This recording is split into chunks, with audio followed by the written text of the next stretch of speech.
நம் முன்வினைகளினால் நமக்கு ஏற்படும் துன்பங்களிலிருந்து எப்படி நம்மை காத்து ரட்சிக்கிறார் பாபா என்பதனை நம் வாழ்வில் நிகழும் பல்வேறு அனுபவங்கள் மூலம் அறிந்திருக்கிறோம். அப்படி ஒரு நிகழ்வுதான் இதுவும். ரஜிதா பாபாவின் பால் ஆழமான பக்தி உடையவர். மத்தியான ஆரத்தி வேளை பூக்களை கொடுத்து பாபாவை தியானிப்பதை வழமையாக கொண்டிருந்தார். ஒரு நாள் மதிய ஆரத்திக்கு முன் தியானம் செய்த ரஜிதாவிடம் நைவேத்தியமாக உணவை வாங்க பாபா மறுத்து புறக்கணித்தார். தயிரை மட்டும்தானே கைகளினால் எடுத்துக்கொண்டார். இது தியானம் மூலம் செய்யப்படும் ஒரு வகை ஆராதனை. ரஜிதா தியானம் கலைந்தார். ஏதோ ஒரு விரும்பத்தகாத விடயம் நடப்பதற்கான முன் எச்சரிக்கை என்பது மட்டும் உறுதியாக தெரிந்தது. தயிர் வாங்கி பாபாவிற்கு சமர்ப்பித்தார்.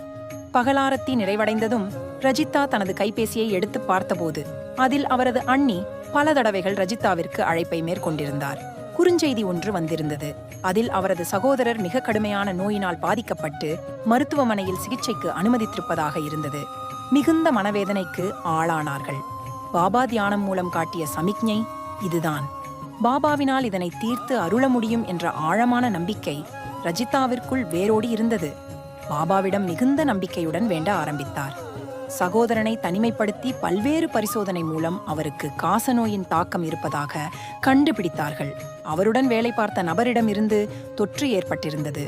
ரஜிதாவின் சகோதரர் இருமல், காய்ச்சல் இருந்தபோதும் அதனை குடும்பத்தினரிடம் கூறாது மறைத்து இருமலுடன் குருதித்துளிகள் வரும் வரையில் யாரிடமும் தெரிவிக்காது இருந்தார். ஒரு விடயம் வைத்தியர்களை ஆச்சரியப்படுத்தியது. அவருடைய நுரையீரல் பாதிக்காது இருந்தமையே. இப்போது நல்ல ஆரோக்கியத்துடன் உள்ளார்.